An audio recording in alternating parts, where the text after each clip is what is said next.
Alors, on vous a beaucoup parlé de la méditation et du coup, vous auriez bien envie de tester ça. Eh bien, je vais vous donner les 5 astuces pour bien débuter en méditation, pour vous installer vraiment dans une attitude correcte, pour être sûr que la méditation vous apporte ce que vous recherchez. J'imagine de la sérénité et du zen. Donc, c'est parti. Alors, je me présente tout d'abord. Je m'appelle Isabelle Mante et je suis la créatrice du blog enrouteverslasérénité.fr. Donc, je vous invite à vous abonner à ma chaîne, comme ça vous allez recevoir les notifications et puis vous pourrez bénéficier de méditation pour votre pratique. Donc, c'est parti. On voit un petit peu les 5 astuces vraiment que j'ai envie de vous donner pour bien démarrer la méditation. Alors d'abord, je voudrais vous préciser que le type de méditation dont je parle ici, c'est la méditation de pleine conscience ou mindfulness, qui consiste à cultiver la capacité à être présent à ce qu'on fait sans jugement. Et c'est un petit peu regarder la nature de l'esprit, c'est-à-dire de voir un petit peu comment notre mental il peut connoter un peu l'expérience qu'on a des événements de notre quotidien. Par exemple, si on pense quand il fait très chaud et qu'on pense qu'il fait trop chaud et que j'en ai marre, etc., ben, forcément, à force de se répéter ça, ça va changer la façon dont on vit notre journée. Si on ressasse sans arrêt les remarques que quelqu'un nous a fait, eh bien c'est pareil, ça a un impact sur notre sérénité. Donc voilà, en gros, je ne vais pas vous faire une présentation de la méditation, je voudrais vous donner les conseils là, vraiment pour la pratique, quand vous décidez de vous installer dans la pratique et de méditer. Alors la première chose dont je voudrais vous parler, c'est la posture, c'est-à-dire la position dans laquelle vous allez vous installer pour méditer. Alors la posture, on a coutume de dire que c'est bien d'être assis au sol sur un coussin, pour avoir 3 points d'ancrage, c'est-à-dire les fesses et puis les 2 genoux qui sont au sol, donc en position du lotus ou de semi-lotus. On peut se mettre à genoux aussi avec un coussin sous les fesses. Mais en fait, ce qui est important de savoir, c'est que la posture, ça doit être un soutien à la pratique et ça ne doit pas être une entrave. Et pour ça, vous n'avez pas forcément besoin d'être assis au sol en lotus. Mais vous pouvez tout à fait être installé sur une chaise avec les 2 pieds bien ancrés au sol. Et puis, si jamais vous avez des douleurs et que vous ne pouvez pas rester statique trop longtemps assis sur une chaise, vous pouvez aussi méditer allongé, par exemple. Beaucoup de personnes ont des douleurs de dos et c'est très confortable pour elles de prendre une posture allongée.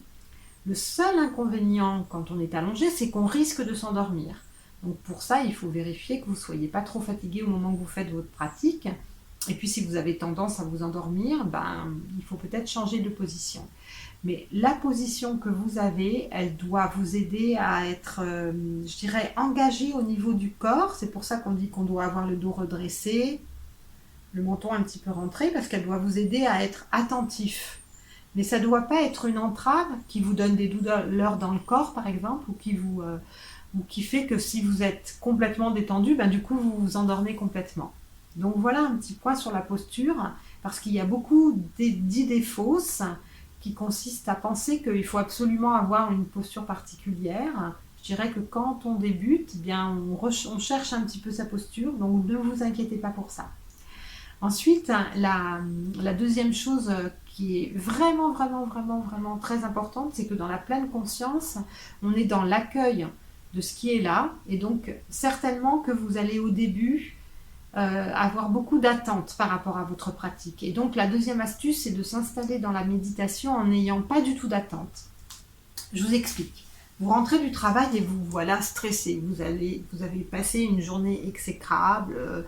Soit vous avez beaucoup travaillé, soit il y a quelqu'un qui vous a cassé les pieds pour un truc, ou soit vous avez trouvé que vous n'avez pas réussi à faire ce que vous vouliez. Peu importe. Vous rentrez chez vous. Vous êtes stressé par cette journée et vous vous dites, bon, allez, je vais me faire une petite méditation là, comme ça va me calmer.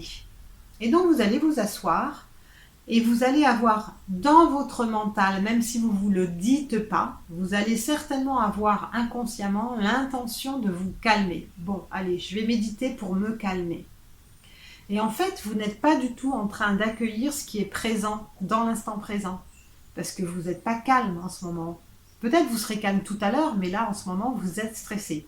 Donc, quand c'est comme ça que vous rentrez après une journée qui a été particulièrement chargée, si vous faites une pratique, faites-la avec l'état d'esprit, je vais accueillir, c'est quoi le stress de cette journée pour moi? Et du coup, vous allez vous connecter aux sensations de votre corps, qui sont vraiment liées à ce stress. Oh bah tiens, je suis stressée. Ah bah tiens, je suis encore en train de penser à ce truc-là au boulot. Ah bah tiens, je suis encore en train de contracter mes épaules comme ça.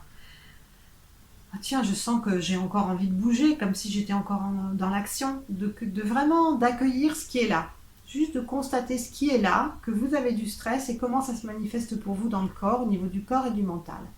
Donc ça, c'est vraiment important de ne rien attendre, de ne pas vouloir atteindre un objectif particulier. Parce que sinon, c'est pas du tout de la méditation de pleine conscience. La méditation de pleine conscience, elle vous invite à accueillir ce qui est là. Ça ne veut pas dire que vous ne pouvez pas changer et chercher à résoudre les problèmes quand il y en a, mais ça veut dire qu'il faut déjà, ok, je suis stressée, ok, je suis agitée, ok, j'ai mon mental qui est en ébullition, est-ce que je peux prendre conscience de ça? Ok. Donc ça, c'est une deuxième chose qui est importante dans la pratique. Ensuite, la méditation, ça consiste à remarquer, pas à réfléchir. Vous n'êtes pas en train de réfléchir pourquoi vous êtes stressé, par exemple, à l'issue de cette journée, mais vous êtes en train de remarquer. Parce que parfois, on peut avoir tendance à penser qu'il y a certaines méditations qui sont des méditations un petit peu d'introspection, mais c'est pas le cas de la pleine conscience. La pleine conscience, c'est vraiment remarquer que je suis stressée. J'ai pas besoin de me dire oui, mais alors comment ça se fait que je suis stressée par rapport à ce qu'il m'a dit? Et alors pourquoi ça me blesse quand il y a quelqu'un qui me dit ça? Et alors pourquoi je suis toujours énervée quand j'arrive pas? Non, on ne fait pas ça. On remarque en méditation. Ça ne veut pas dire que vous ne devez pas avoir un travail à côté sur vous-même pour comprendre certains schémas qui sont mis en lumière par la méditation. Par exemple, si vous constatez que vous êtes toujours, toujours stressé par la même chose, ça peut être intéressant, après la pratique, de vous poser des questions ou de vous faire accompagner par quelqu'un qui va vous aider à poser des questions. Moi, c'est ce que je fais dans mes programmes. En fait, on travaille là-dessus, c'est-à-dire que les gens constatent qu'ils sont stressés par rapport à certaines choses et on va travailler ensemble pour comprendre pourquoi ils sont stressés, quelles sont les croyances qu'il y a derrière, quelles pensées ils ont, quelles émotions ils ont tendance à cultiver par rapport à une situation. Et on décortique tout ça. Donc, mais je ne leur dis pas de faire ça pendant la pratique. Pendant la pratique, vous n'êtes pas en train de réfléchir. Vous êtes simplement en train d'accueillir ce qui est là, au niveau du souffle, au niveau des sensations du corps, des sons qui sont autour de vous. Donc voilà, ça c'est important. La méditation, c'est pas, enfin en tous les cas, la méditation de pleine conscience, c'est pas une réflexion. Donc voilà. Ensuite, il y a une troisième chose qui est importante pour moi, c'est de ne pas juger l'expérience que vous aurez.